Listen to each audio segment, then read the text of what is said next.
Yes. Here we go back on the scene. This is the We So Classic podcast brought to you by WeSoClassic.com. It's your man D Damon in the building. It's your boy Lou Hall in the building. Yeah. It's your boy President of the House. And it's your boy Recess hollering from the yard, aka the baby's room. My brother, what's going on, y'all? Everything is cool, man. Everything is good, man.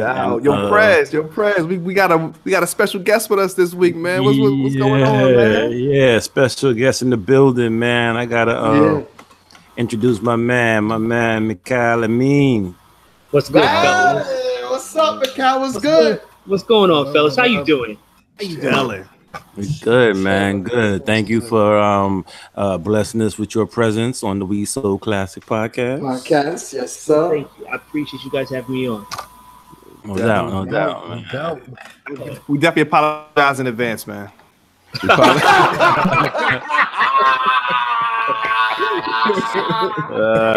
Can't say we didn't warn you and shit, man. Hey, D, check it out. Don't worry about it. Reggie had me sign the waiver beforehand. I already know. Good shit. We good. We had this shit before, man. We got the waiver. We're fine. Yo, Prez is like down with the B squad. You gotta sign a disclaimer to rock with us now. Hey, listen, man. The things that we see on these airwaves, you know what I mean? They need a waiver for y'all motherfuckers. We ain't no damn we.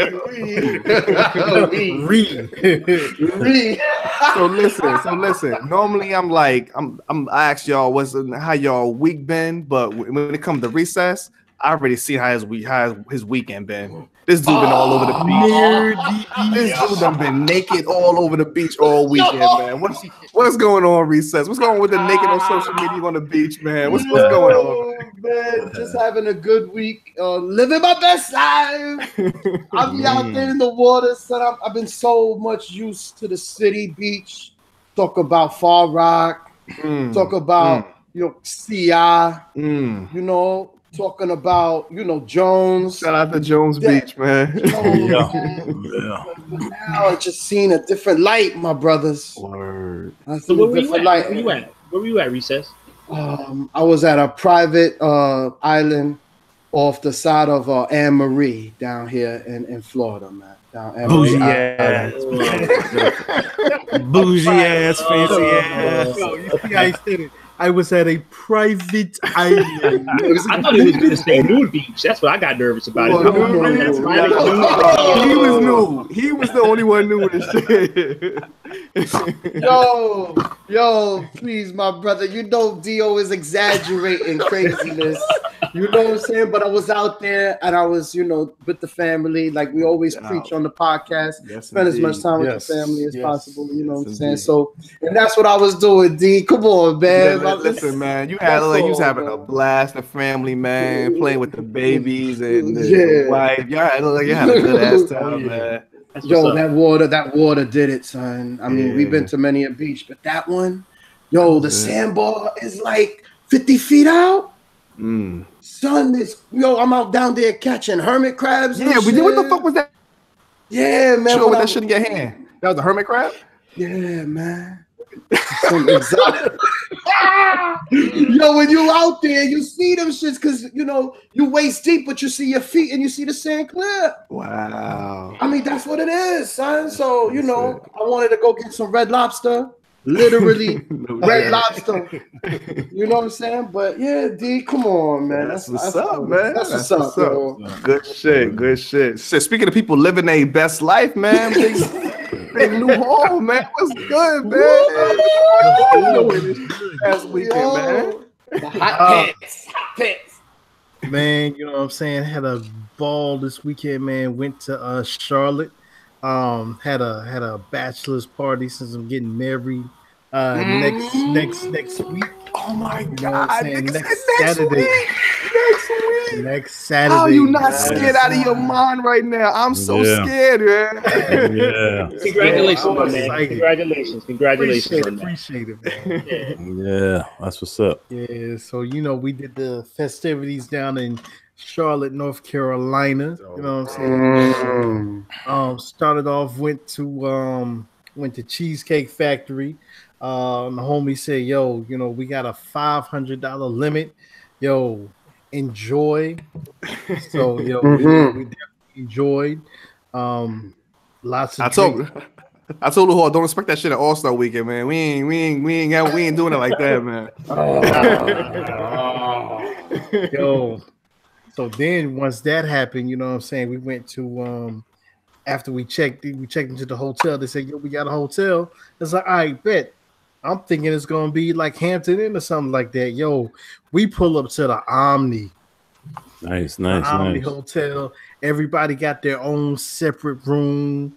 Yo, so we get there, we go to the bar, we get our drink on at the bar at the hotel, and then the way that it's set up, the main area is called the Epicenter. You know what I'm saying? That's where they got all the different clubs at. You know what I'm saying? They got this bowling alley where it's like a late night bowling alley where it's a bar in there. This is crazy. So the hotel is set up on the outside of the Epicenter. So as soon as you walk out the hotel, you down there in the middle of the city at the Epicenter. So as soon as that happened, we went down there, we chilled at the Epicenter, wilded out this place called Whiskey River. You know what I'm saying? We had a blast. And then, after that, we went to some gentleman's spot. Establishment. Okay. Shout out to Candy's Cabaret. You know what I'm saying? Yo, that place was on point. It was on point. On I point. hear that. Yes. Damn, yo, he's giving away a lot of info for this. He really is. I don't mind. You know what I'm saying? The lady even knows about my. Yeah, but what about the other guys and shit, man? You snitching on them and shit, man. Nah, they know. Oh, okay. Yo, Lewis signed the waiver too. I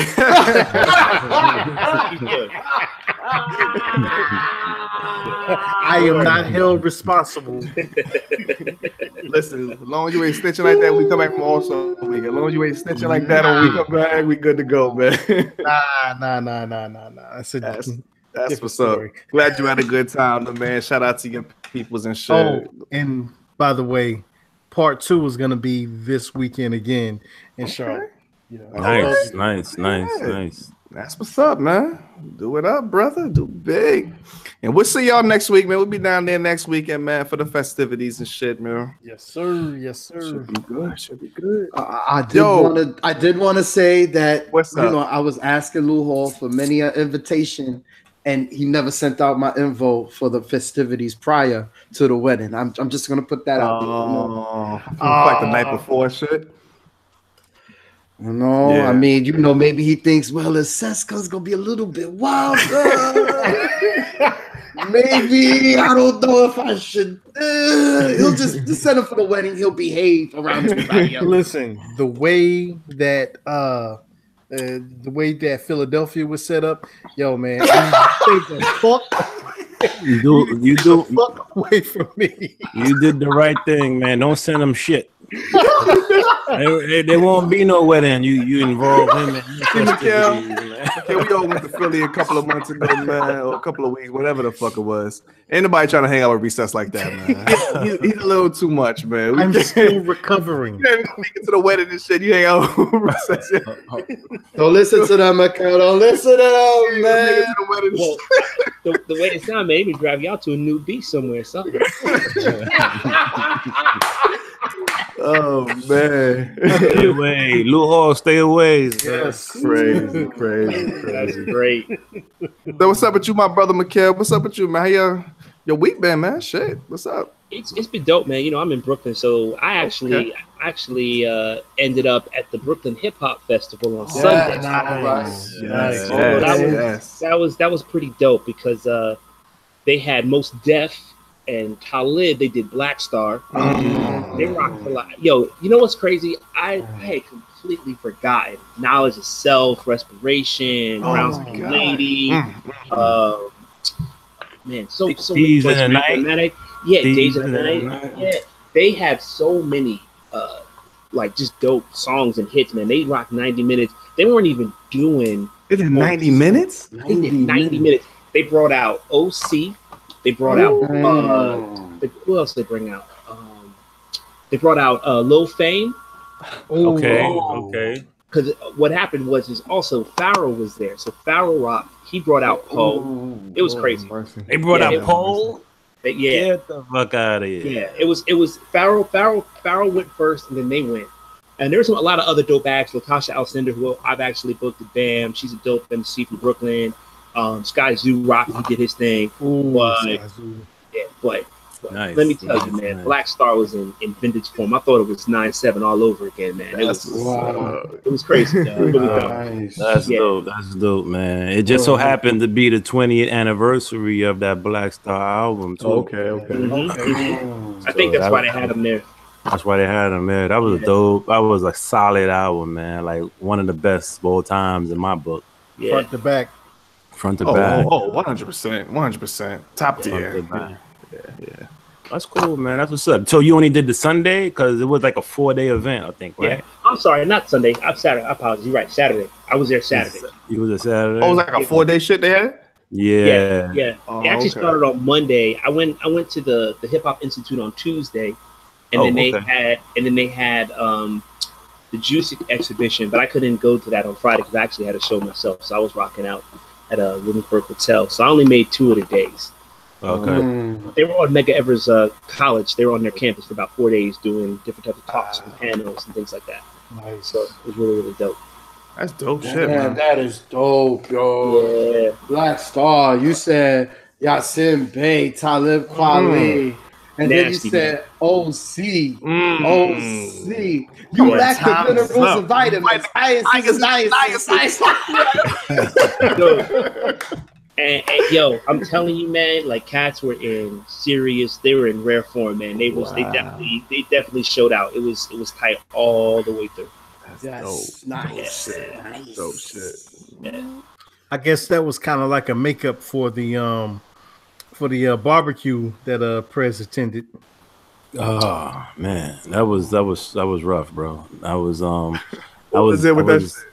let down severely, yo. That was that boot camp winning you was trying to go to? Yeah, Duck Down Records barbecue. It was supposed to be Black Moon, Smith and Wesson, Rock from Helter Skelter.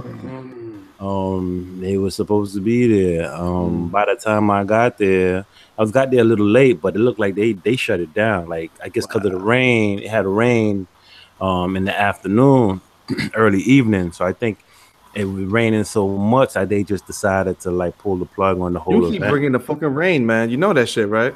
Every time, man. It's the third or fourth time some shit Winter got rained out, man. You know what I'm saying? It's been pretty consistent, yo. I've been pretty consistent with the rain. I would have to say so myself. When I see Prez, Rainy Days from the Purple Tape plays.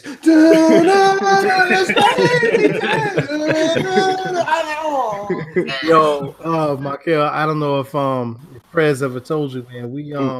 We went to like he was explaining earlier, we went to the Roots picnic, and we got to the final performance, and it happened to get rain out. I mean, monsoon out. Oh wow! Yeah, they had to cancel the whole. But shit, even think about it. Fucking what you call it? We went to fucking New Orleans and shit before the Dave Chappelle shit. We got rained out. We got soaking wet. Fucking Prez. Yep. Fucking Prez, man. I was there. You're right. Y'all went to the Nas concert.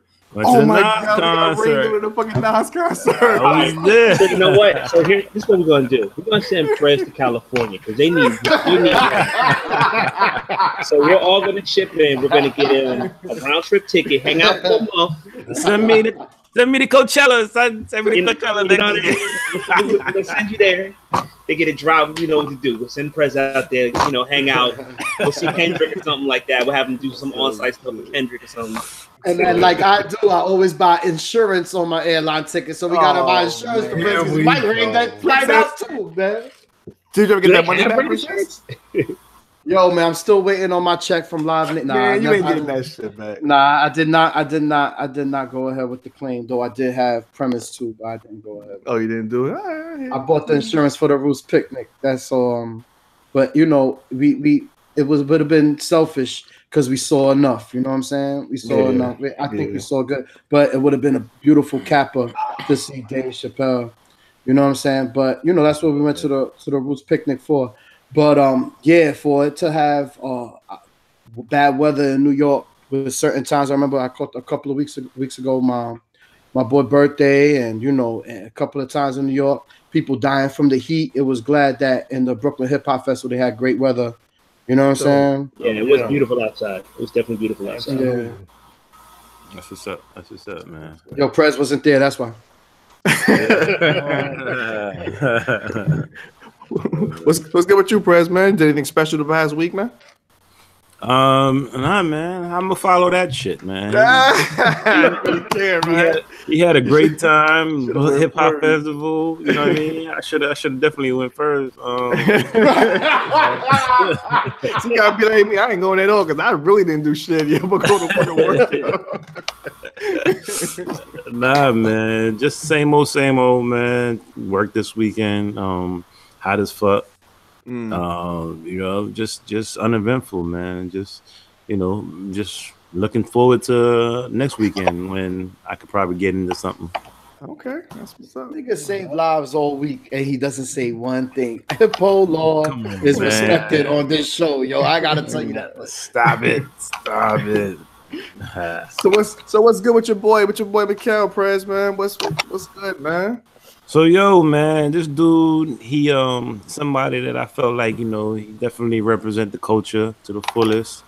You know, from our conversations when we first met, he sounded like somebody that was very interesting, and I felt like, you know, I wanted to give him this platform to talk about the type of things that he's doing, and he's done in the past, and the important work that he's doing, man, for the culture. So I definitely want to shout him out. I want him to talk a little bit about, you know, his background, talk a little bit about Fresh Roots music, and what he has going on, and explain what the whole hired gun thing is also, man. You know, we break all that down. We break all that down.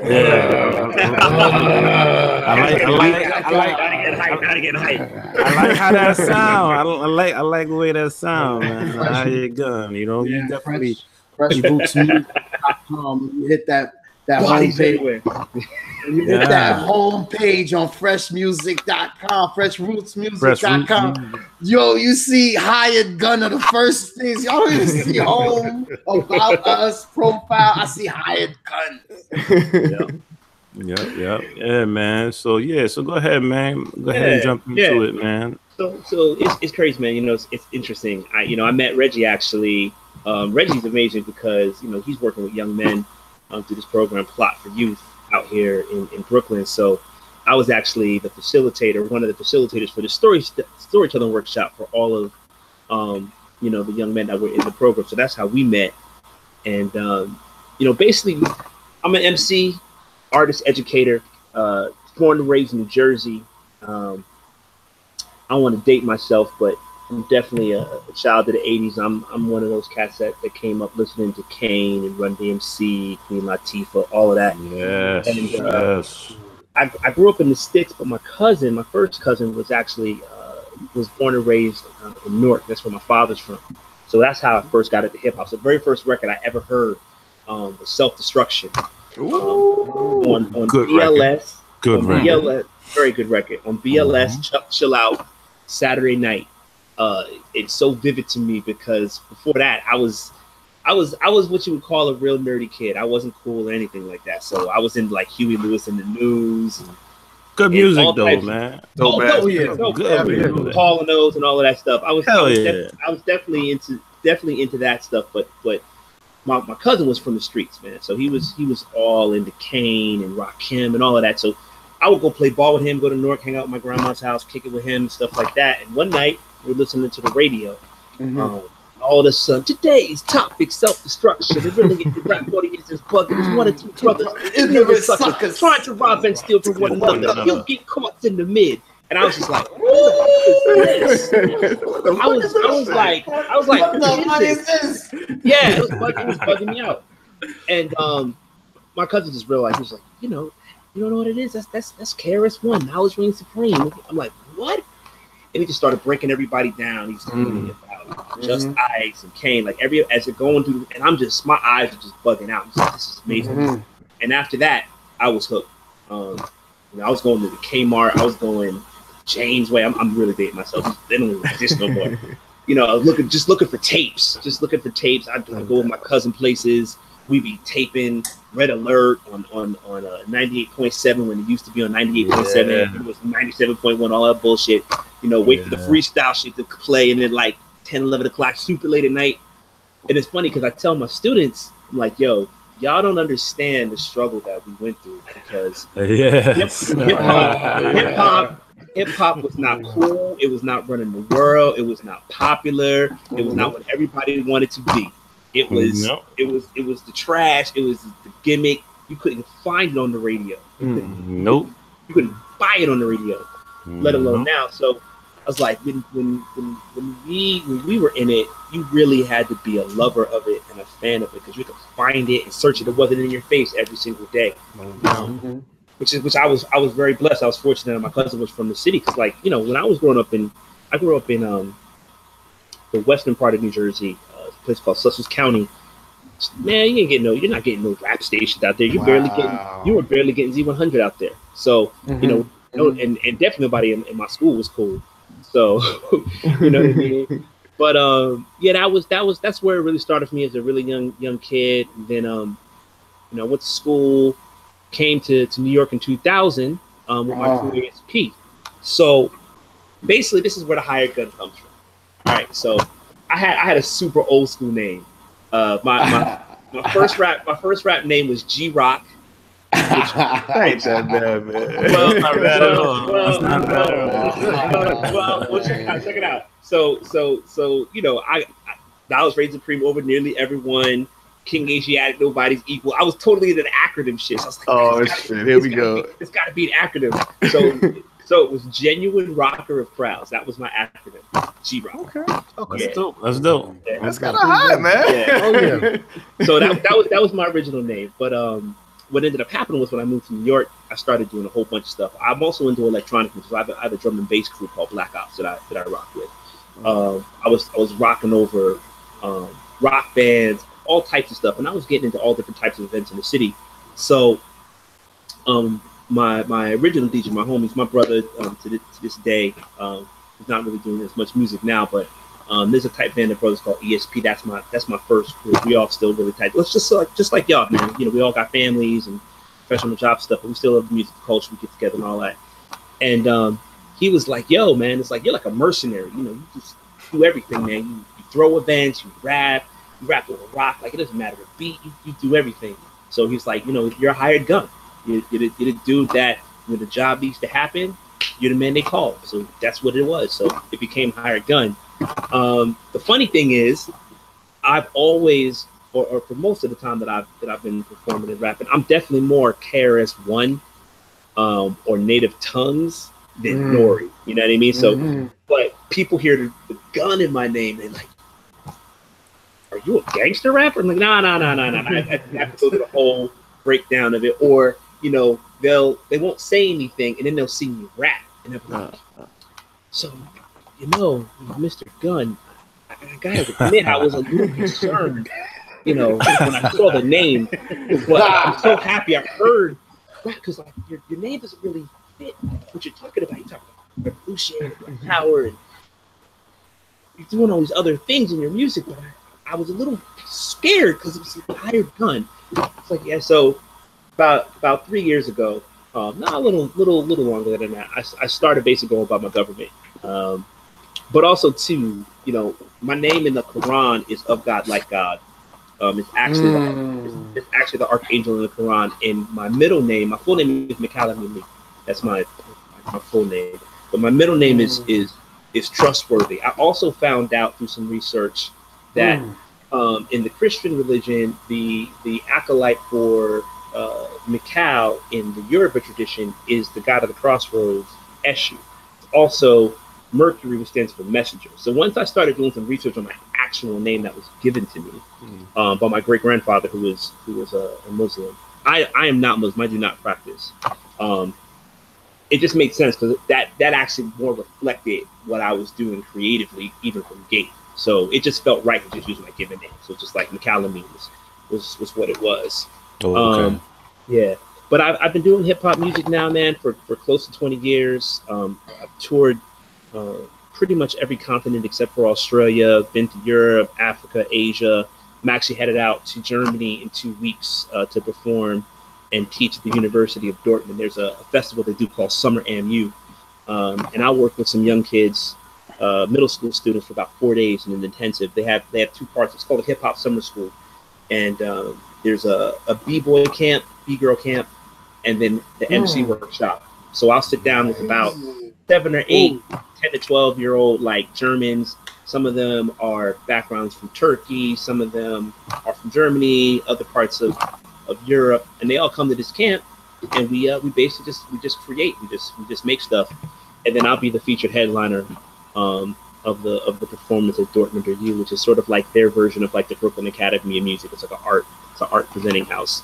So I've been doing all this type of work for now. I guess my first tour was 2008, but I've toured Czech. I played Hip Hop Camp, which is now I think it's the 3rd largest. At the time it was the largest hip hop festival in Europe. I played the largest hip hop in Southern Africa, called Bushfire. Isn't it different out there across the seas? It's different out let me tell you something, Recess. And I have so much love for New York, and Brooklyn is my home. And whenever I lay my head, man, I'm gonna have my ash and everything here. But I ain't gonna lie, brother. I know what you're about to say. They love our culture in ways that we've just forgotten a little bit. I'm not gonna lie. And here's the thing. And to be fair to us, right? We've had it for so long. I mean, now, and this is what's funny to me, right? Like, hip hop is no longer a fad. It's no longer new. It's damn near as old as us, right? So absolutely. We're the birthplace. We've seen the best of it. We've seen it at its pinnacle. We created it. It's kind of like everything that we've created as Black people and brown people, right? Like, we do it. We create something no one could imagine. We do it to the highest tilt, and then we're like, okay, we got to go do something else. Happened with jazz, happened with rock. So a lot of it, a lot of it, I feel, is like I've been places like when I was in I was a part of a program called American Music Abroad. The State Department that does these cultural exchanges actually started in the 40s and 50s with jazz artists like Louis Armstrong and other people. They would go overseas, and it was actually kind of it's a very weird history. The original cultural exchange programs that were happening with the State Department, it was basically a way to counteract the Cold War. So like Russia was talking about, how can America be the bastion of freedom? Look how they treat their Black people, with all the racism and stuff. So this is what the propaganda that Russians were talking about with the Cold War. So one of the ways that America was trying to counteract it is like, okay, well, let's send our artists, we'll send our musicians, like the popular music, we'll send them all over Europe and show like what America is about, culturally. Now it's the beginning of it. It's definitely shifted and changed now, obviously. But it's a great opportunity. The name of the organization that sort of conduits called American Voices. So the band that I front, Nomadic Wax Collective, we were in Kathmandu, which is the capital of Nepal. We did a command performance for the ambassador there. And we taught and did workshops as well as performed. But when I was there in 2014, 2015, hip hop had only been in that country for 10 years. They'd never heard of it, never seen it before until 10 years prior to us setting foot there. And when I was talking to the B girl, she's the artistic, or I think the executive director of the Nepali Breakdance Foundation, which is the only breakdancing organization in the whole country. She was like, and we only started rapping 4 years ago. Wow. Damn. So there's places on this planet that are just discovering it. So I talk to people about this. Like, imagine I've been to places on this planet where I literally was in their South Bronx in 1971, 72. Like, it wasn't a thing. And then like a couple of years before I get there, they're like, we found hip hop. And now everything we do is like, it's so crazy how the culture has so much power and so much impact, and how it replicates itself all over the planet. And I've told people, this is like, literally, people don't start at the 50 Cent phase. They don't start at the Jay-Z phase. They literally start at the Bambaataa phase, no matter where in the world, even in the 2000s. So, so that to the what I was saying, Recess, is like when you go, one, I'll be real. If you're a cat that's from New York, if you're a cat that's from LA, you instantly have some cachet. Also, if you have figured out a way to get to another country and perform, there's automatically this assumption, not necessarily always true. In my case, it's true, but not in everybody's case. The assumption is you're dope. So off the bat, they're like, you're sitting looking at me in Kathmandu. You're from like 8,000 miles away. You must be dope. But then they're like, it's from New York. So there's a lot of energy around the music because it's still so fresh for them. And I think in the States we're spoiled. We're spoiled. We have the dopest MCs. We've had it for years. We've had it for decades. So it's kind of like, yeah, I know that's hip hop. You know what I mean? So it's definitely a different feel. But I love rocking in the States when I get an opportunity. I'm always rocking in New York. What was how many countries have you hit so far? I've been to 12 countries. I've been to Brazil twice. I've been to Zimbabwe. I performed in Zimbabwe, Swaziland, Mozambique.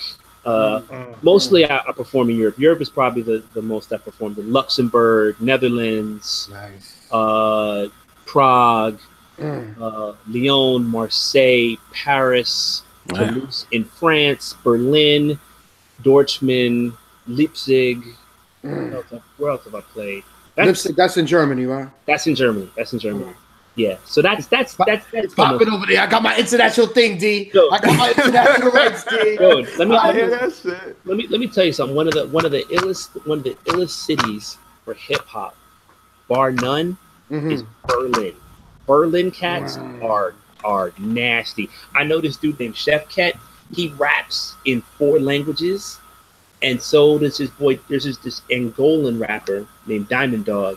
He raps in Angolan, German, English, Portuguese, because Angola is a Portuguese colony, so they speak Portuguese there. Right. And can freestyle and rap in all of them. Most of the dudes that I've met in Europe specifically, they're all at least a double threat. They either rap and DJ, or rap and graph, or rap and break. Some of them do all 3. Like, it's interesting how they're really about the culture. They're like, yo, I know the 5 elements. I do 3 of them, and it's like a thing. Like, that's the only way they see it as being authentic. You know what I mean? So it's crazy. So you said some interesting things, man. You said one. You said a bunch of some shit that it just blew my mind, though, bro. You got me thinking about reevaluating my life and shit. Man. Oh man, I'm not doing enough. I've been that shit. I've been to New York and North Carolina, yo. Yo, not even from the traveling standpoint, just that's dope in itself, obviously. But when you talk about like they're just now, some countries are just now within the last 5 years being introduced to hip hop, and instead of picking up where it is now, they go back to like the days of Africa Bambaataa and back to the days of the golden era when it first started 40 years ago. That to me is in itself shows you one of the differences between people here in this country and people outside the country, because a lot of these artists, these 17, 18-year-olds that are, these SoundCloud rappers that are actually popular now, they jump into this not doing their research and not giving the proper due to the forefathers of this culture. You know what I mean? They're doing it because it's a bag, it's a way to help, better their lives, which I understand. But yet, and still, when you're talking about people in Kathmandu and people in Berlin, they doing it because they love it. You know what I'm saying? There's a passion behind it. Right. You know what I'm saying? It's like, and that's one of the disconnects, man. I think that's one of the things that we need to do a better job of over here. And you know what? And I'll say this honestly, Reg, to be fair, That's definitely true. But I think about this, right? So have y'all all seen there's a dope interview. J. Cole interviewed Lil Pump. Did you see this? Yeah, I saw like the first 20 minutes. I couldn't watch the whole thing, but I kind of got the gist of what was going on. Yeah, you don't have to watch the whole thing. Right. But it's this thing to your point where there's a lot of young cats that don't actually have a connection or a way to get to the physical essence of the culture, right? So they're picking it up on YouTube, they're picking it up on MTV, they're picking it up from social media, wherever. They're not sitting down with an OG, or they're not sitting down with a cat that might have been doing it for like 10 or 15 years before them to let them know, like, yo, so that's cool, you're doing what you're doing. No one's telling you to go back and get dookie ropes and, you know, get suede pumas and all of that. But understand that what you're doing didn't just come out of thin air. Like, you're standing on ground that's already existing, and it could help you to tap into that, and know that probably a lot of the things you think that you're doing that are like super new, actually someone else has already done that. You're ripping off that, and that's no diss. That's no like you ain't shit or whatever. It's just to understand, like, if you're talking about, and that's what I loved about J. Cole, because he's younger than us, right? Like, he's probably like 10 years younger than us, but he clearly has come from, he understands, like, listen, this is where it starts. This is what I'm born from. I took it to this level, but I'm always going to remember where I got it from, because that's what's going to keep me grounded, and that's what's going to keep me longevity. I loved his diss record to do, because he literally was like, he sunned him on some realness. Like, I'm not here to tear your career apart. I'm just giving you facts. So, right. I'm just giving you facts. It was kind of like, even though I didn't like the way Joey did it, because Joey was trying to be a little extra with it, what he did with Yachty on his show too. It was kind of like older heads saying, like, look, fam, you're young. Do you, be you. It's a hip hop is a young culture, it's a youth culture. But understand that it can get taken away from you really quick. There's a lot of cats that came in the game, didn't know the science, didn't know the math, didn't know the contracts, the business, and they got japed. They had their little hot song and it was gone. And you kind of see that cycle like throughout, where it's just like cats. It's a weird thing. I almost kind of feel like hip hop just didn't know what to do when it got money.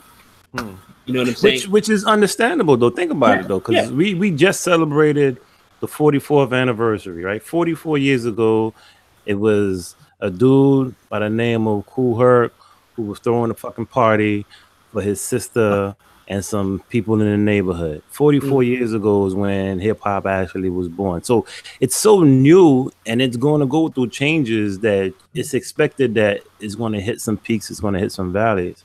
But I think knowing what we know, right, being the intelligent people that we are, we need to make sure that there's more peaks than there's valleys. No, you know absolutely. what I'm saying? Absolutely. And you know, it's funny too. And then at the same time, some of this I feel like is a little, some of it is a little hyped in it. So as you know, like I said, I met Prez doing these workshops for these young. I mean, how old were they? Like 12, 11? Range from like say 12 to like 16. Yeah. Let me tell y'all fellas something. I come in the first day, and these kids, all they want to do is freestyle, and it wasn't mumble rap. We were throwing out old school beats and songs. They loved all of it. So, and I've been an educator now. My father was a teacher for 35 years in New York. I became a teaching artist in New York City about 12 years ago.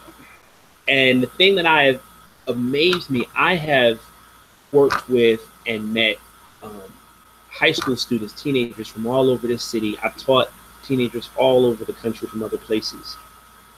There's a lot of them that really do understand and actually, in some cases, prefer sort of the classic stuff.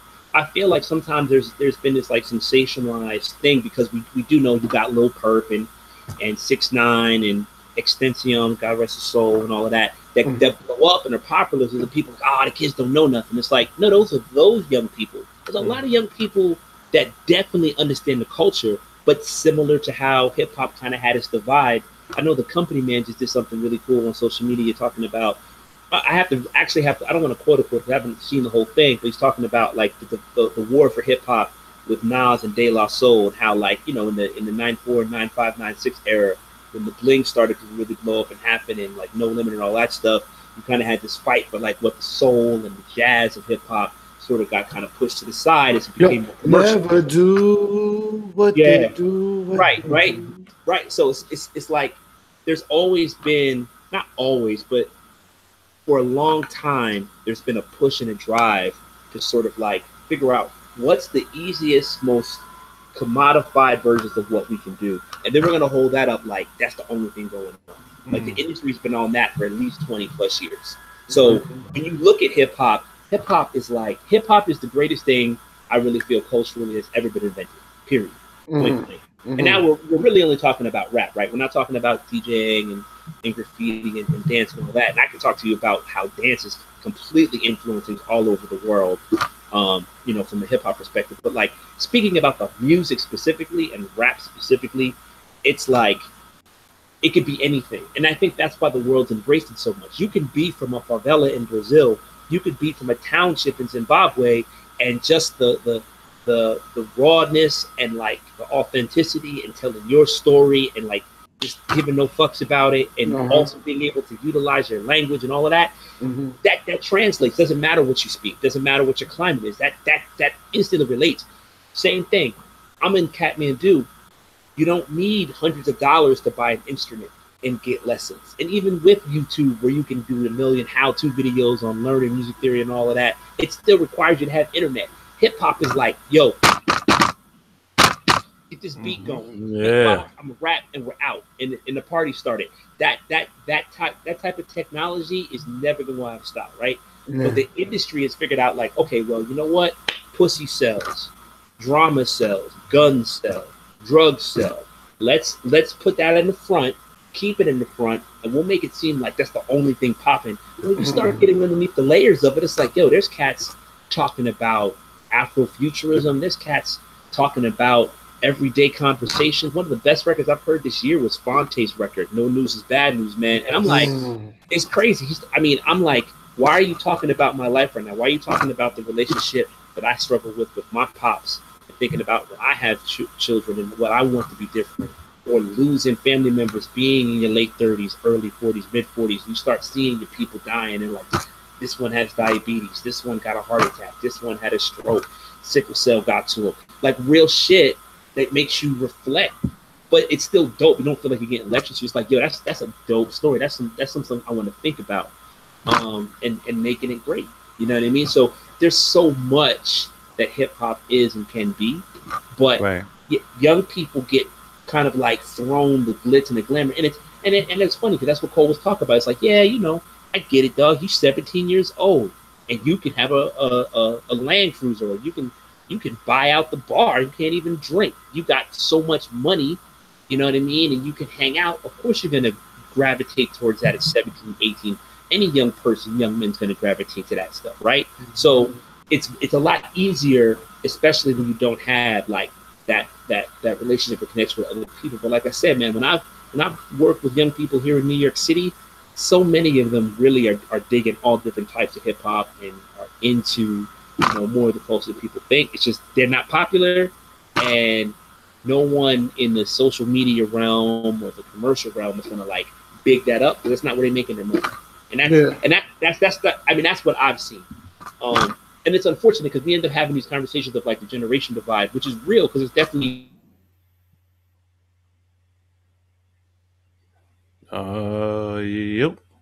Yep, and there we go. You froze up. You back. Okay. Oh, you said, okay. Yeah. Yeah. So you said you was I think he was talking about a generational divide. Yeah. Yeah, I'm just saying like there's definitely some of that there, but I do feel that there's definitely young.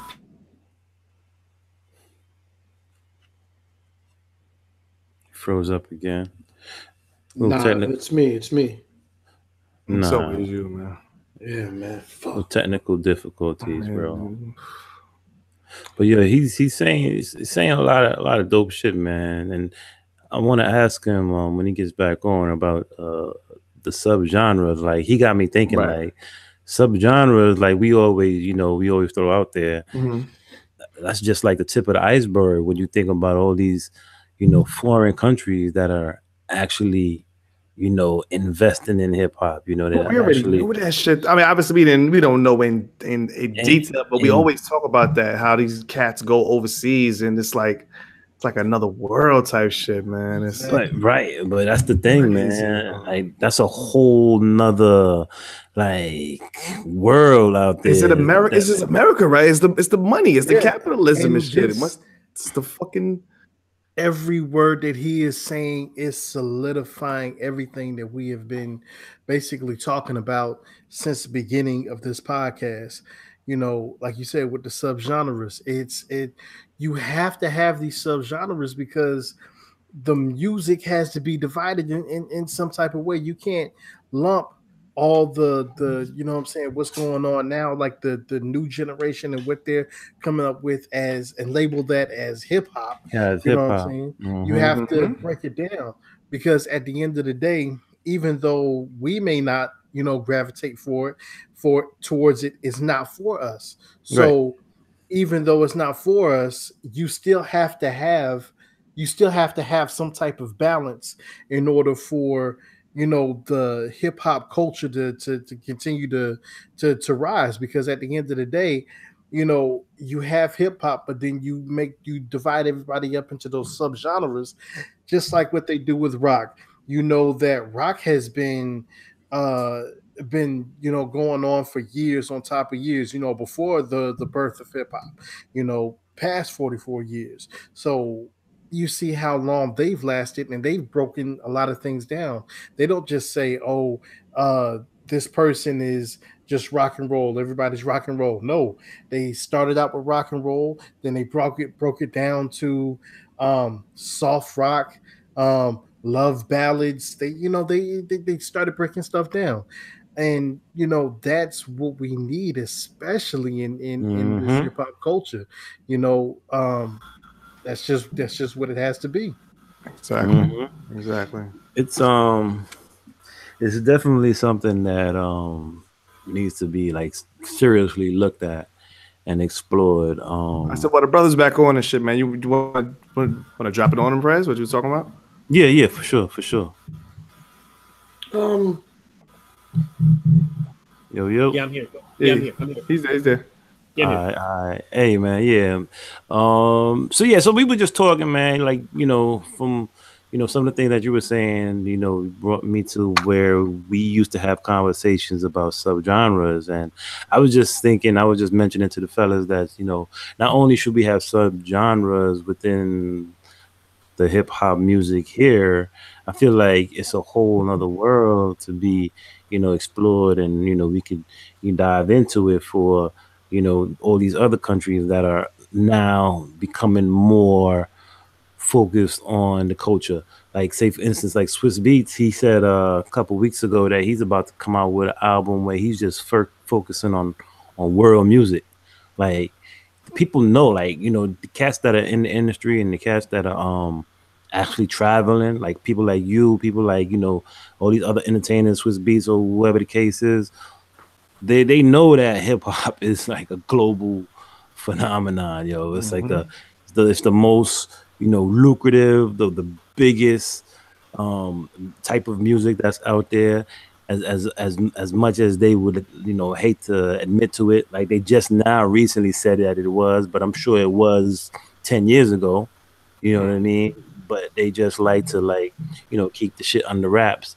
I'm afraid that now that it's out there and it's opened up that hip hop is the biggest genre, I'm afraid it's going to get manipulated and it's going to get Shit, more than it already is, yo. Bit more than it already is, man. It's like for the people who had no idea how much billions of dollars was in like able to be generated from. They had a fucking Mitsubishi commercial the other day with a white dude, hippie looking dude with a beard. He's trying to sell the car to the person that's driving. He's a passenger, like he's in the passenger seat. He's a salesman, and he's spitting bars. Yeah, I heard this Yo, shit. I heard it. You heard it, right? The Heard shit. shit. Now, not for nothing, his flow was ill. His delivery was no joke.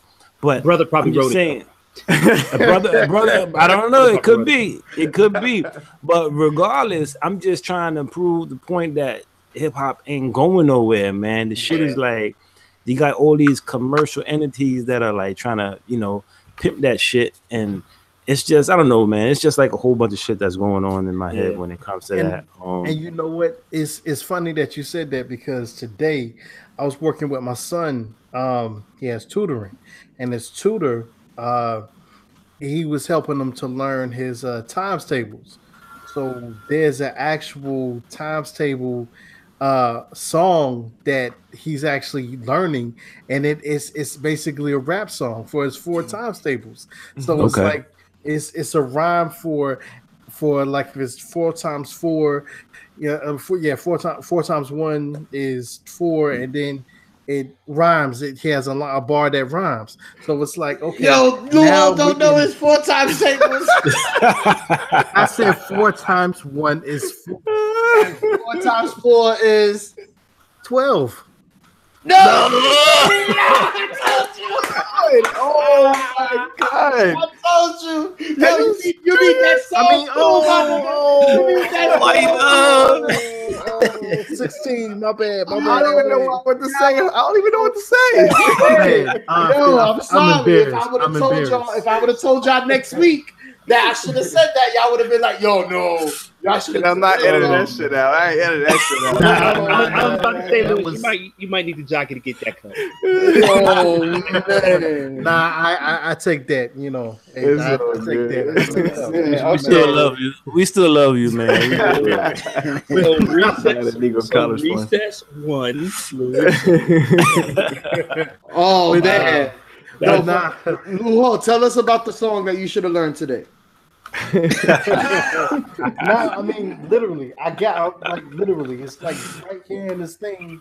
And like I said, it's a song that it's bars. It's bars. Like, well, you know what? It's funny, fellas. I believe it because hip hop education now is a thing. I mean, that's something that I do here in New York, where they're using rap music. I mean, here's the funny thing, right? Like, it's already been proven scientifically that you can use music and like memorization, like learning songs and learning poetry is the way to do it. So now rap makes sense because that's what kids are listening to. I'm sure your son Lewis loves rap music. Some rapper somewhere. And it kind of which is the point, Prez. But I'm gonna say something that might be controversial, might not be. I feel like we're gonna be okay with rap not being completely taken over because they've tried with M. And they tried with Macklemore.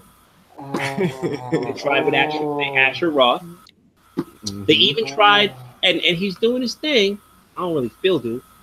G-Eazy, but Easy. They even tried with Nick Cannon too. Oh, man. That he was controversial. That was controversial. Wow. But facts though. No. The levels. Too many. But I mean, here's the thing, man. Hip hop culture and the music, it's black and brown people's music. That's not the controversy, no more than jazz or rock. That's undisputed, right? But I think the minute rap no longer has a black face as its like marker, if it does finally actually do an Elvis, how rock has done, then I would say Perez, because here's the reality: rap sells everything and anything. It's one of the things I've actually kind of like got really pissy about. Cause I'm like, yo, people want their shit to be cool, they sprinkle a little rap on it. They want it to be interesting, put a little rap on it. Right. That's everything. That's TV. Want it to be edgy, cool, yeah. Cats rapping where they don't need to be rapping. Like it don't even fit. Like why are you doing it? Because the minute it's rap, it instantaneously is cool. It's instantaneously cool with a demographic that's what 12 to 30 instantly. Yeah. It's just marketing fact, right? So that's already the case. But the thing that they can't really distill out is still coming from our roots, it's still coming from our experience, You can take it all the way back to the motherland, or you can just take it to the block, right? You never, you know what I mean? Even when you have someone like a G-Eazy, homeboy's just aping some shit that he got from his college frat boys, you know, in Florida. You know what I mean? He's still basically simping a brother's style. It's not his style. That's not him. That's not him. That's not him. And that's what I love about rap, because he can get his money, and there could be some kids from Oklahoma or Idaho that make him popular and whatever. But heads know, you know what I'm saying? Like, of even course. And that has nothing to do with color, even, because if you're not dope, you're not dope. Right. And hip hop cats would be like, nah. You know what I'm saying? So that's you can't really fake shit in hip hop. If you're legit, you're gonna get love. Doesn't matter who you are, right? But if you're not legit, cats is gonna egg you, or they're gonna sub you. So I agree. I agree. That's the thing. So we know it's no longer in our hands, or it's doomed and failed. Is if it literally is kind of doing a white thing, because there's no culture there if that's the case. Truth. Yeah. There's so much I wanted to say right in between to ask you right there. Just let me just start with one thing. Yeah. I always talk on this show on different levels of what you were just saying about the infiltration. You know what I'm saying? Of, like, to say, the political system. Well, the infiltration you was talking about sounded a little bit different. You know, it sounded about more of the infiltration of what they've already done to manipulate us, to compound that. And the first one you said 2000, like, I remember that era when they said the best golfer was black and the best rapper was white. You know, but I want to start there. I think M definitely, overall though, he definitely gets, just because of his skill. For sure. In rapping, I think just for that. But it's so crazy how my second thing that I wanted to say was, you can't fake it. You can't fake it. No. Now, and in this country, unfortunately, how can we say it? The intellectual grassroots is not instilled as much as it is to foreign countries. Yeah. So it just goes to say that in foreign countries, I mean, you wanted to say earlier, I remember you wanted to say there was a point where it was like to our defense, but there's no defense on the lack of education, the lack of growing up seeking the education. I mean, I was about to say, we get it from YouTube and stuff here. I mean, of course, they got that shit too, but I'm not gonna be saying that. You're not gonna say that your hood is crazier than a third world country's hood, dog. So might not have that access to all the tools, but you still figure it out. Exactly. How does that happen? Is it just poverty that it's so strong that it actually births the hip hop culture worldwide? Is that just what it is? I'll break it down. I'll break it down for you. And now I feel like for half a second we gotta peel back out of rap for a half minute, because you're right. For like a half second, I'm not trying to go into a whole. I can, but I don't think that's what the podcast is for. That's what we do, man. Don't worry about it, man. That's what we do. So I feel where you're coming from, Recess, for sure, and there's a lot of that I definitely feel. And I think the thing that we have to remember is, and it's something that's very easy to forget, because we're not super far out of it, but we're definitely down the roads from it. But if we're looking at it from a standpoint of like, why don't we know, or why don't we appreciate, you have to look at things like white supremacy. And I don't mean white supremacy like KK hoods and an overseer master with a whip and all that stuff. That stuff is real. We know that. So that is included. That comes with the package. But when I'm thinking about white supremacy, I'm thinking about why everything that is positive or that is resourceful is default white. That's really white supremacy. That's actual white supremacy. White supremacy is not just torches and tiki torches. It's literally, okay, so if you're white You get the benefit of the doubt. Get the benefit of the doubt. Your mistakes are your mistakes. If I fuck up, all y'all in trouble. Everybody on this podcast, I fuck up, it's all y'all all paying for it because we all one and the same. You know what I mean? MC Serch said it the best. I was just talking to a dude at the Hip Hop Festival about this. Black cats and bad luck. Bad guys were black. Must have been a white guy to start with. So there's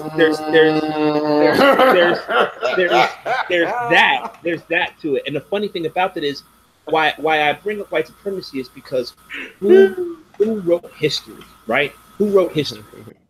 You know what I mean? Not who made history, not who made history, who wrote it. Because we know who made it. Him, right? him. Right. He's one. Right. So but I'm saying that because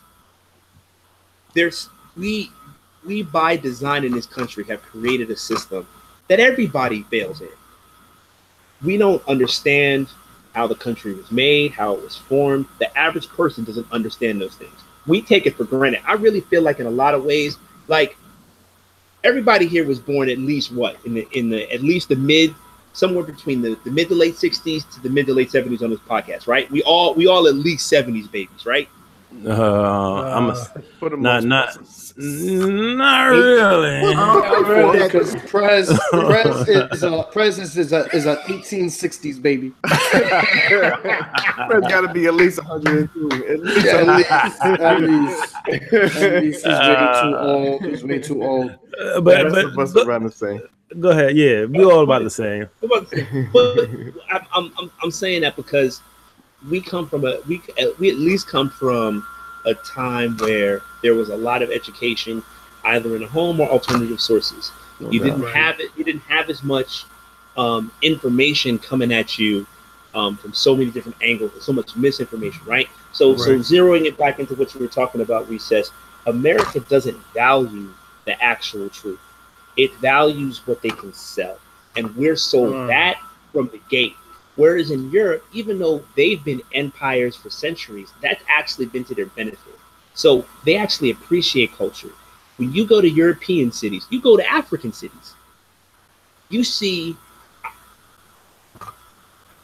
monuments, you see buildings, you see structures that are centuries old, like tons of them, not just in a small historical district.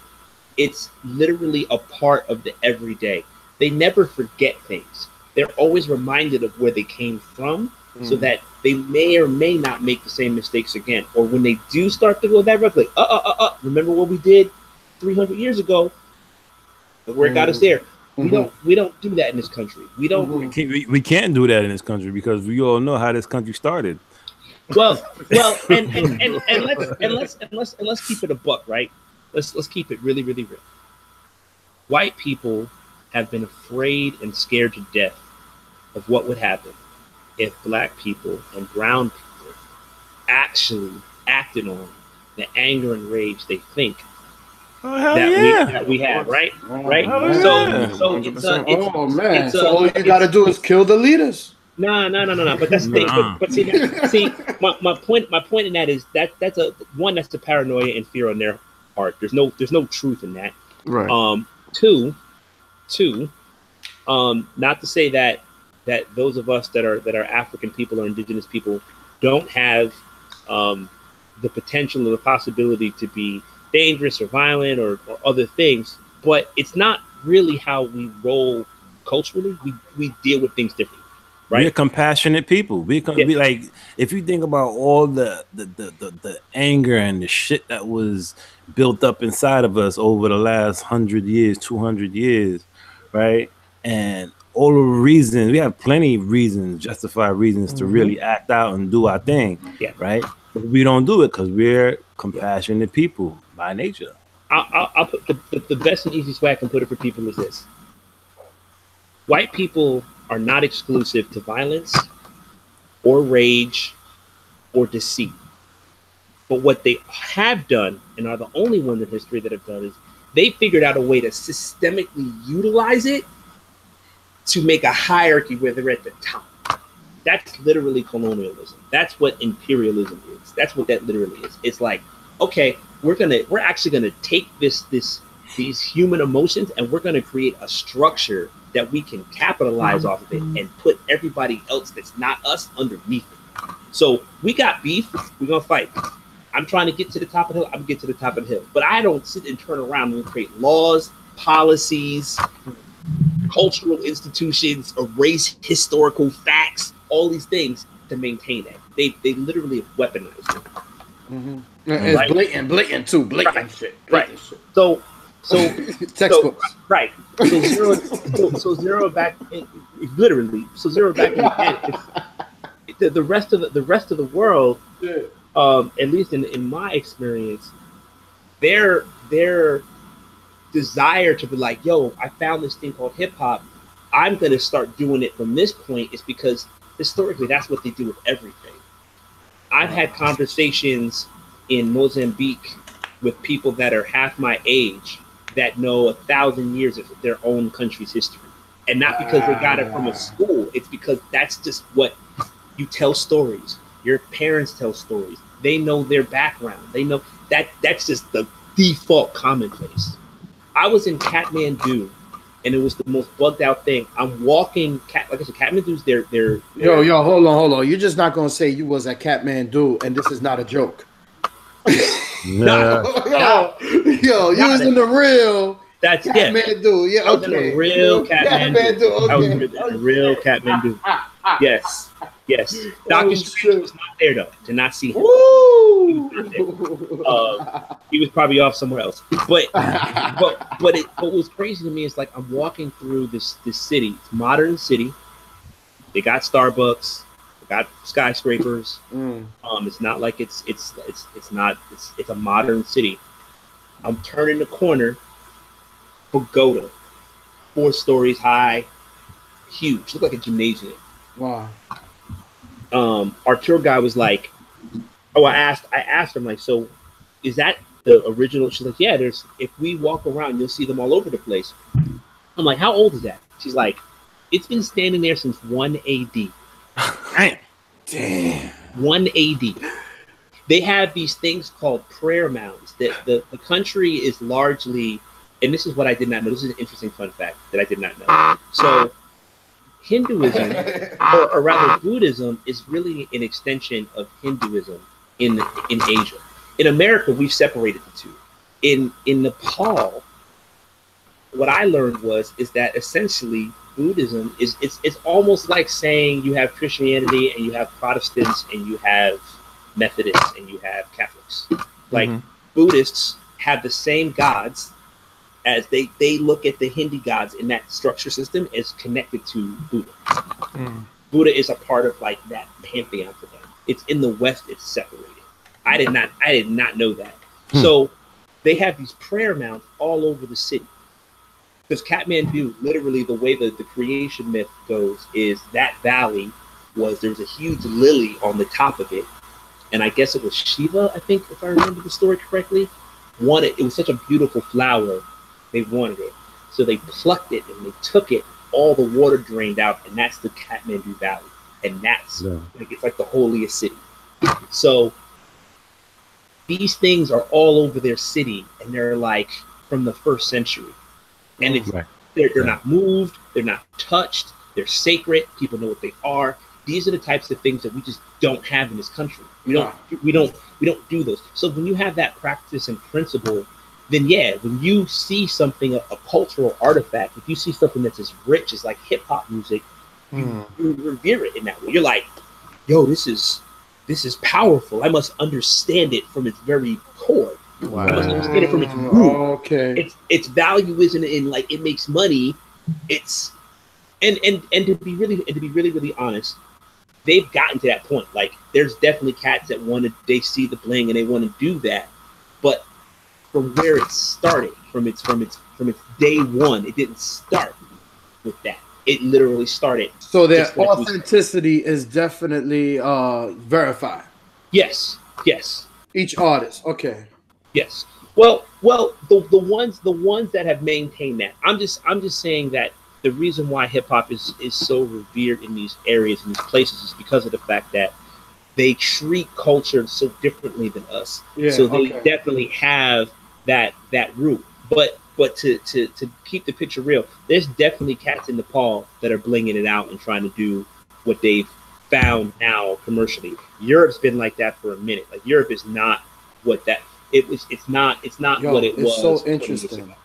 But they still have it. They still have people that are into that, feel that it's still popular. You can still have like a hip hop camp where you've got 5 elements. Like literally, they have competitions for every element, and it's graphed like all over the place. But they'll have it. That's dope. Yeah. That's dope. Yeah. What you gonna say, Recess? This cat froze up. Uh-oh. He got his finger up. He got his finger up a little bit. He was. He's about to break it down. He's about to break it down. He was. He really was, man. But all right, man. That's dope. That's dope, man. But tell us about Fresh Roots Music. Like, what's the background on that? For sure. So actually, I'm celebrating my 10th year of Fresh Roots Music. Fresh Roots Music is basically the imprint that I've created just as a vehicle for my own music. So I just released an album, Nice Guys Finish. I've released how many records I've released? 5 records on the album in the last 10 years. Okay. And this year I'm going to release at least 3. One of them is going to be a compilation of international hip hop artists. Nice. That I perform with in my touring. But Fresh Roots Music is basically my cultural hub. The closest thing I can kind of relate it to is like it's sort of like a distant cousin of like Spit Kicker and OK Players, like hip hop music. But I also have all of my art education.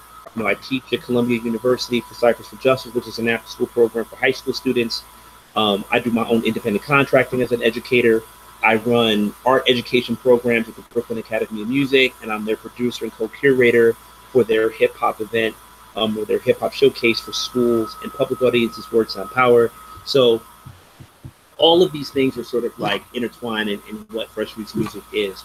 It's a culture hub, it's a music hub, it's an art education hub that sort of houses all of the things that I do. And we started in 2008. So I'm celebrating August. The official birth date is August 23, which is the debut of my first album, my first solo album, The People's Verses. Okay.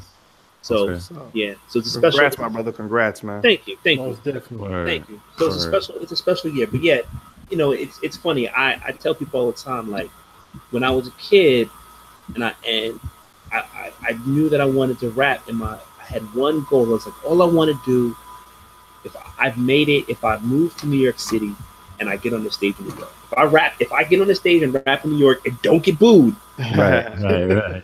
If I survive the show, like I've achieved everything that I could imagine. And then the first year that I went overseas was 2008. It was right after I'd released my record. I was in a crew, so I'd started another company, Say-We're Entertainment, with another crew. But I started to do my own music, and I was doing it under that imprint.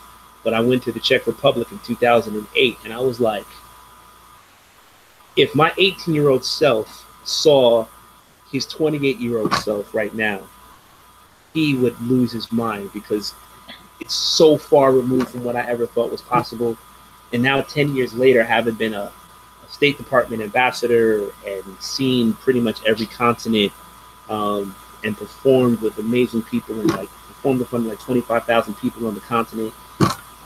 It's like I'm good. Like it's been a bonus ever since, you know, I stepped into New York. Everything that I've been doing in my career at this point is gravy, and I try to share that with my students, because what I want them to understand is that, you know what, you don't have to be Jay-Z and Beyonce. If you can be Jay-Z and Beyonce, I'm not going to stop you. I'm going to celebrate the shit out of you. Everybody's not going to be Drake, but you can be an artist.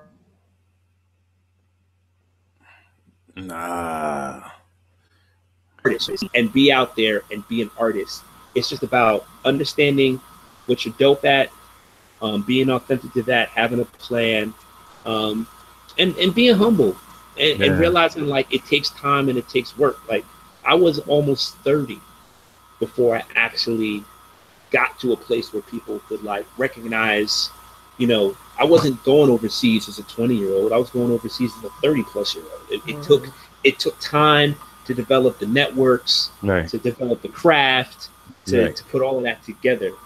Some people are blessed; they get it quick, or whatever, or they get the lottery in or whatever. But I know so many artists, man, and shouts out to Say Word Entertainment, Ill Spoken Talk from the Bush, Nomadic Wax.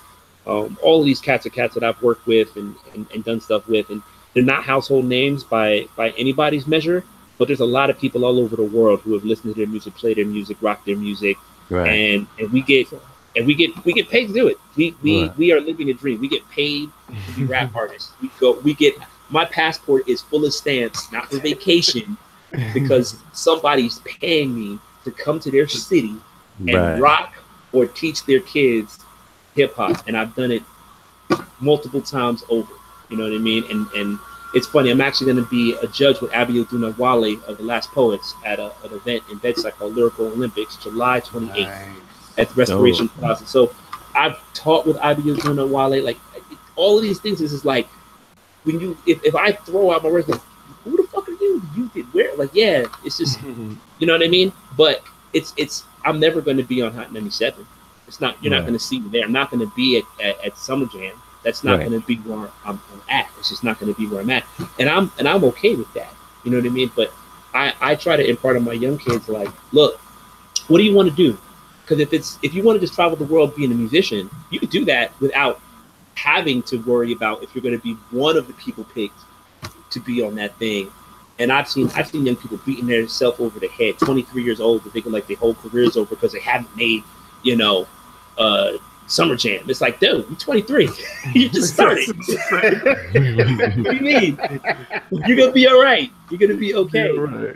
I haven't made it. Like we talking about. Like you literally like how many records have you done? You don't even have a record. You don't have a record out, man. You're That's dope. the thing. You know what I mean? You're dope, but you don't even get some stuff first, and then. But again, I feel like that's one of the things that I feel like I try to pass along that got passed to me, just like someone that has done it or is doing it, and I'm whoa, and they're like, listen, you're on the right path, but you got some ways to go. And these are some of the things you should be thinking about as you go on your own journey.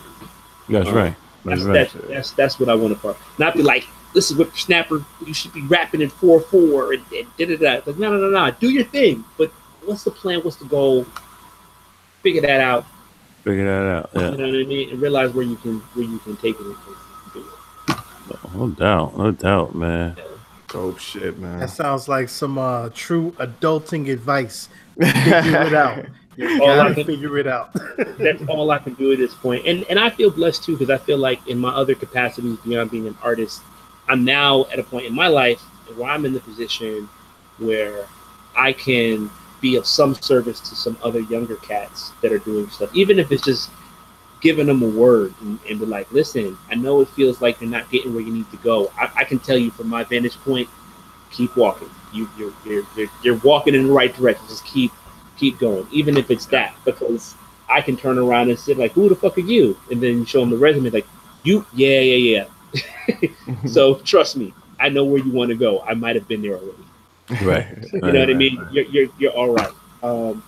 To even helping them, get stuff going at sometimes, at points, whether it's a show or connecting them with somebody. Like that's the blessing that I know that I didn't have as a young person. So like now that I'm in a position where I can do that from time to time, like those are the things that I appreciate as much as anything. Because there's some really dope young cats, man. There's some really dope, talented artists. That aren't the norm of now, and there's a lot of stuff out there, but there's not a lot of like direction on what to do, and I think that's what's needed more than anything. Like, where do I go with this? What do I do with this?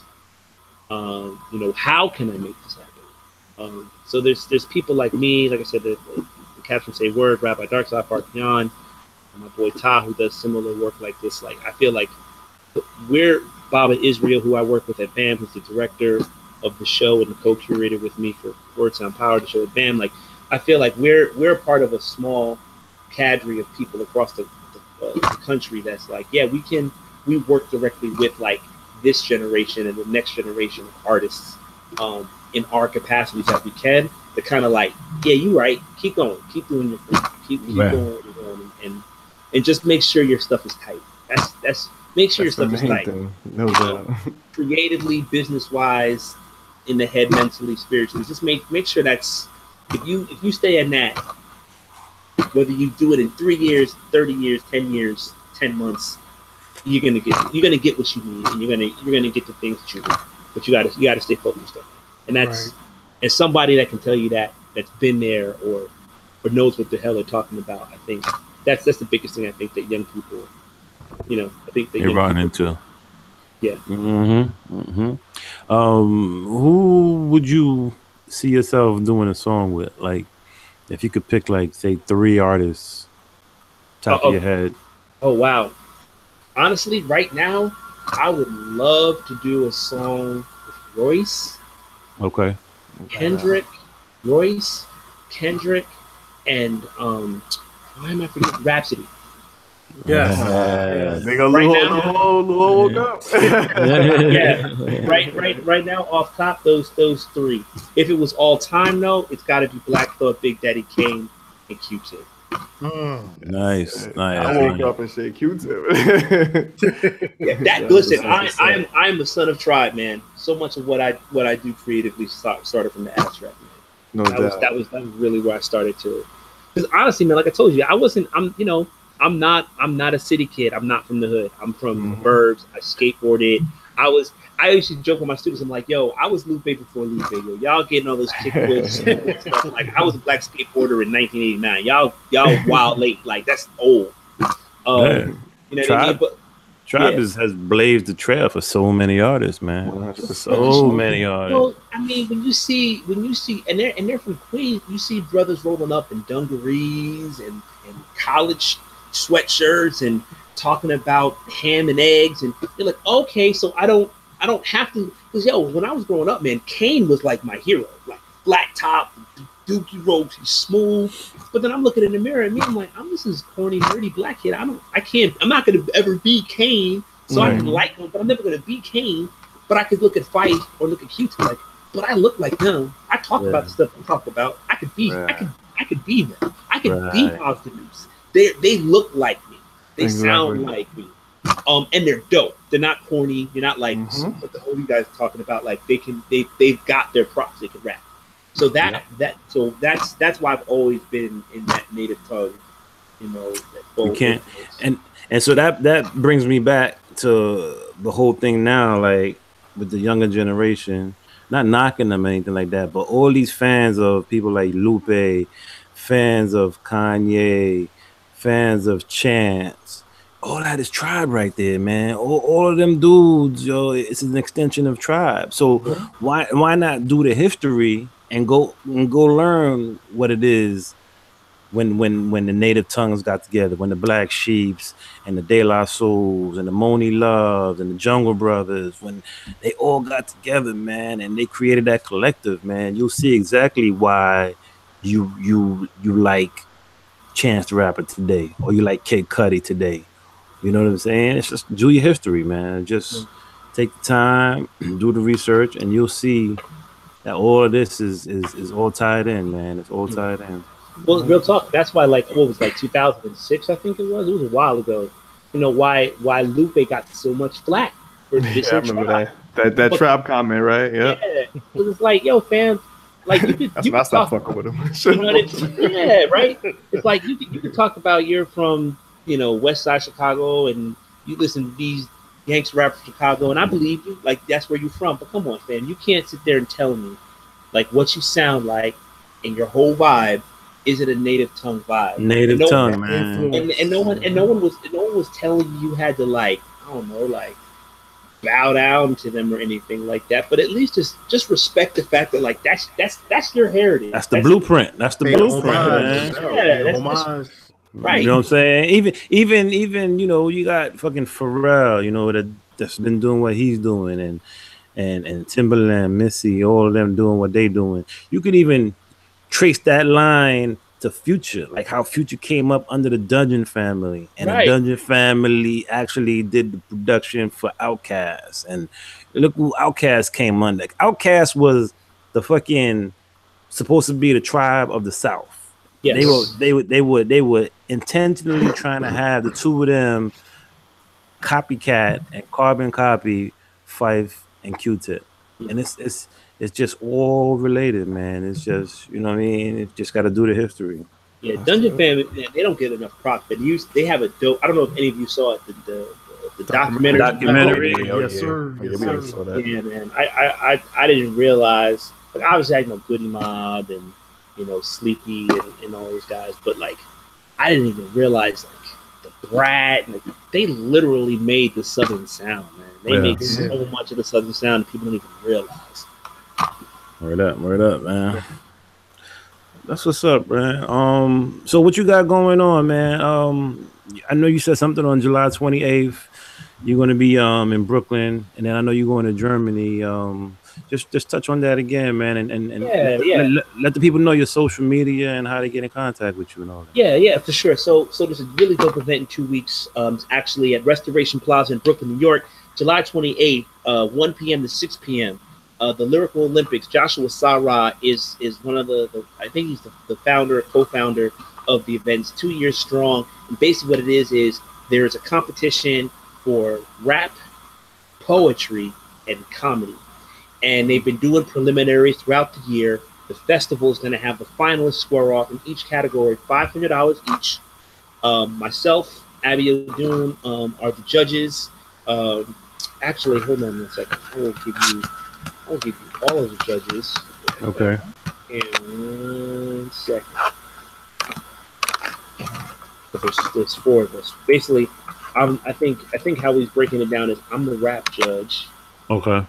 And Doon's gonna be the poetry judge. I think there's a sister that's the comedy judge. Her name. Slow.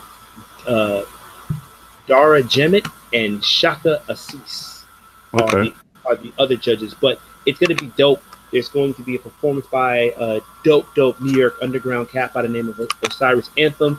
He's actually the reigning champion in the rap category. It's being hosted by Omega Cypherella, another dope female Brooklyn MC, and the headliner is Sarah. Oh, get out! Yeah.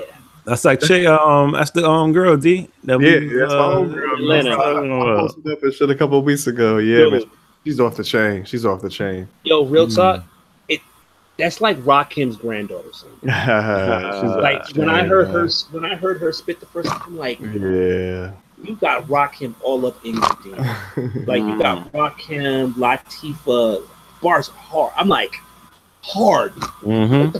We just had a whole conversation about her a couple of weeks ago, man. Dude, people are sleeping, man. They've been really sleeping on her for real. I'm like, I don't understand why she's not bigger. I don't get it. I've been saying that shit for years, man. I don't get it. She gonna get it. You know, just keep grinding. She gonna get that break, that opportunity. For sure. And shine. Just like Rhapsody. You know what I'm saying? Rhapsody was, doing her thing for years. And it's just gonna take one person to just see that talent and then just, maybe put it on a song that just, catches fire. Yeah. So that's going on the July 28th, and it's free. Family event, and then I'm going to be in Germany for 5 days at the University of Dortmund, but I'm actually going to be performing again at a place called Caveat, August 11th. We're doing a tribute. So you guys ever hear the anime Princess Mononoke? Nah, I haven't really been in anime for a while. Yeah. Okay. So there's a dude named Miyazaki who's pretty much like the godfather of anime. So two producers, Willie Green, who I'm working with on my next project, that's going to be upcoming this year, tentatively called the 24-Hour Nightmare Cycle, basically around social media. But him and his good friend Darren Solomon, they produced a whole suite of music based off of actually samples from soundtracks and sounds from these Miyazaki songs. Okay. And we sold out the spot in Lower Cycle Caveat. So we're doing it again August 11th. I think it's at 8 o'clock. Myself, Piso, the Earth Tone King, K Gaines, Baxter Wordsworth, and another young woman by the name of Z or Ozzy. We're all going to be performing original music that's basically inspired by the films of this crazy anime dude. We get it in, man. It's pretty fun. Sounds like it, man. Oh, Sounds yeah, like yeah. it. You working, man. I left Working, bro. working all day, man. And then yeah, pretty soon, probably fall this year, September, October this year, I'm going to be releasing tentatively titled "Where in the World Is Gun," which is basically a compilation of with myself and artists from Mozambique, Italy, France, Germany, and Luxembourg. Oh man, that's ill. That's ill, man. I love to hear that whole process. How like just trying to get like a bunch of rappers from your neighborhood in the studio. it's like damn near impossible sometimes. And Right. you're going to like 4 or 5 different countries. So I would definitely like to hear. Well, you know what? I ain't gonna lie, brother. It kind of operates the best way is like typically what ends up happening. I'm on tour, and it's funny. So my fiance, I'm actually getting married too, Lewis. I'm getting married next year. Congratulations. Thank you. She's an amazing singer and reporter. Her name is Dale Novella. So we have a group called Where the Love Is. So she came on tour. We put a tour together last year. We were in Hungary and Germany and then France. But we literally come in that day. Usually we either have to do a radio spot or they'll like take us around. That night we tour or that night we perform. And then right after that, I'm usually like, yo, son, where the studio at? Let's go to the studio. I catch them early. So, because honestly, most of the time when I'm on tour, it's a tour. So I don't usually, I'm not there for like weeks at a time. I might be in the city for 2 days tops. Right, so it's just like, come in, do the press, rock the show, party a little bit. And then it's like, okay, we got 12 hours. Yo, where's your studio at? It's usually somebody's bedroom, like my bedroom. You know what I mean? With their Pro 2 setup, and we get in, get a little vibe going, and then do what we do. So I've been fortunate, man. I usually when I touch down, that's the first thing I do. Yo, that whole process you talk about with the different artists from the different countries y'all trying to pick, you should document that shit, man. That should sound like an ill documentary, yo. Absolutely. Yeah, it is crazy, man. I have footage of some of it actually. That's actually an idea I'm thinking about figuring out how to do. That sounds like an ill. That sounds ill. That sounds ill. Yeah. Actually, it's funny. The song that's coming out, it's with the brother named Azagai, Milton Guile. This is crazy, right? So the song's called "Blessed People." I'll send it to y'all when it a little bit before it releases. It's actually in the final mixing phase. But quick story: when I was in Mozambique, met this brother named Milton Guile. He actually this is crazy. I didn't even think about this till now. He fronts a Tribe Called Quest cover band. Wow. And they tour Southern Africa. They literally play, and they're dope jazz musicians, and they play tribe music. The main MC, I'm mad now. I wish I had the record on me because I definitely have it in my hard drive.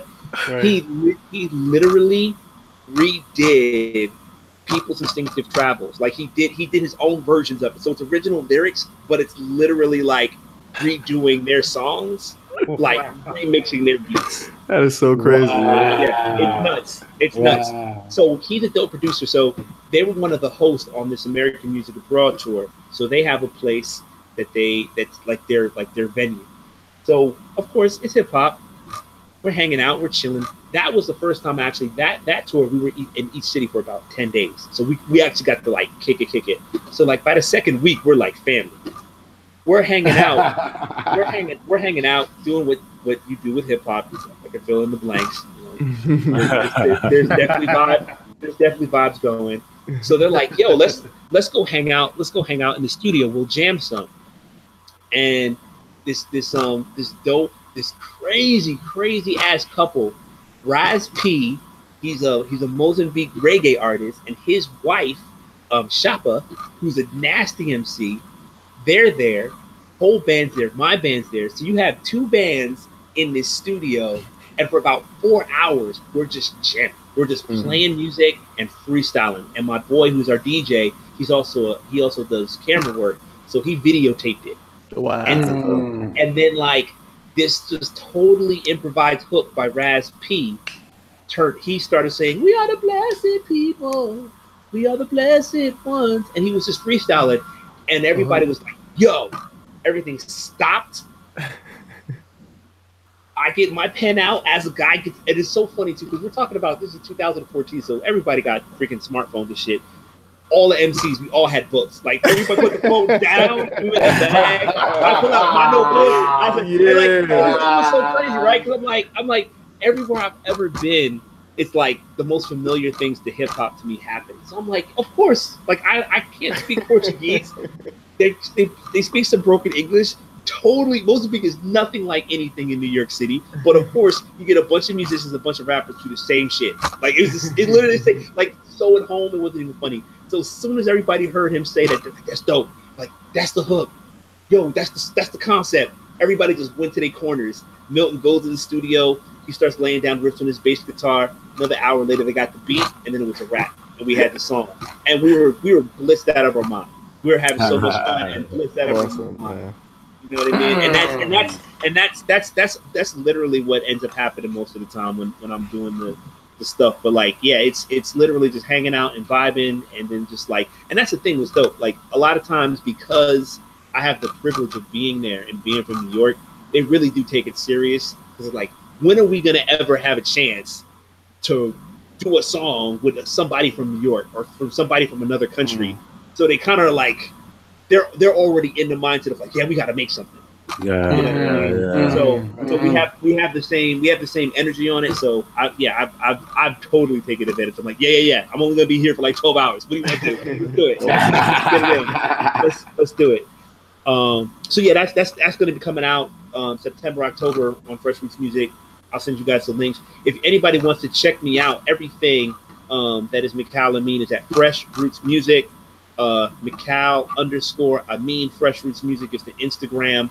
But if you just type in Mikal Amin or Fresh Roots Music on any social media platform, I will come up. You will find me. You still can find me at Hired Gun. I'm on Spotify, iTunes, all of that, Bandcamp, everything. Anything that's a platform that plays and streams music, you will find me and my music there. Super dope, my man. Yeah. Super dope. That's what's up. Damn. Maybe reevaluate my whole life. This whole life. I'm blessed, man. My brother. Oh my God, man. You awesome. Just awesome story, awesome life, man. Much continued success, man. Everything that you do, my brother. Thank you, man. Yo, and shouts to your podcast, man. This has been a good time, man. This has been really, really dope, man. Y'all have a great thing going on here, man. This is really fun, really fresh. That's what's up. Thank you. Appreciate it. Thank you. Listen, man, we want to thank my man for coming through, Mikal Amin. Appreciate everything, man. Just thank all of y'all. Thank you, Prez, for bringing his brother on with us and shit, man. No doubt, man. That's what's up. We want to thank Recess's Connection for dropping several times, man. We want to thank that shit. Yes. We appreciate it. Man. Shout out to the dial-up.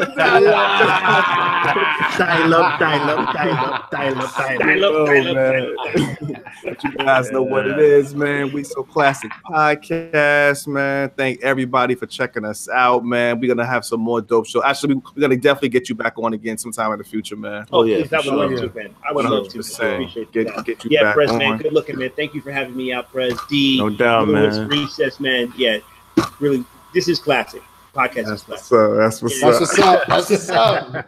But you guys know where to check us out, man. We on Skyhawk Radio. SkyhawkRadioNC.com. Yeah, Tuesdays at 8 p.m. SkyhawkRadioNC.com. Tuesdays at 8 p.m. Check us out on social media at We So Classic Crew. That's on Instagram and Twitter. Hit us up by email, WeSoClassic@gmail.com. On you want to hit me up personally, it's at DJDDame. That's on Instagram and Twitter. And my email is djddame@gmail.com. Yeah, boy. Appreciate you, brother, for coming on once again. Definitely want to have you back. Love to hear some more stories and just build with you. It's your boy Prez. You can definitely check me on social media, on the Instagram and the Twitter. It's going to be Rep 1804. That's going to be REP1804. Holla at your boy. Yo, of course, it's your boy Lou Hall. Yo, Mikal, appreciate you coming on, brother. Thank you, my man. Yo, just blessed opportunity, man. For everybody that you know what I'm saying, want to list out on the social media, that's gonna be on Snapchat, Instagram, and as well as with Twitter. That's gonna be Lou Hall is IZ back, BACK. Lou Hall is IZ back, BACK. Yo, if you want to hit me on the email build, yo, that's gonna be Lou Hall 803 at yahoo.com. Lou Hall 803 at yahoo.com. And back from the dial-up is your boy Recess. Definitely want to thank our boy Mikal, for coming on for us tonight. Thank you, my man. Enjoyed the stories. Definitely we're gonna build in the future. We definitely have the same mind states and understand what we gotta do just to keep pushing the culture and the envelope forward. You know what I mean? Yeah, man. So you can catch me snapping on that on that Snapchat at Resuscitation, tweeting on that Twitter at Southside Recess, and of course every day on that IG at GETDAFUCOUTAHERE. Get the fuck out of here. Yes, get the fuck out of here. Thank you again, my brother, for coming on. Yes, thank you, man. Thank you, D. Yes, Lewis Recess Press, respect, man. Thank you guys. Sure, man. Classic, y'all. We out. Peace. Peace.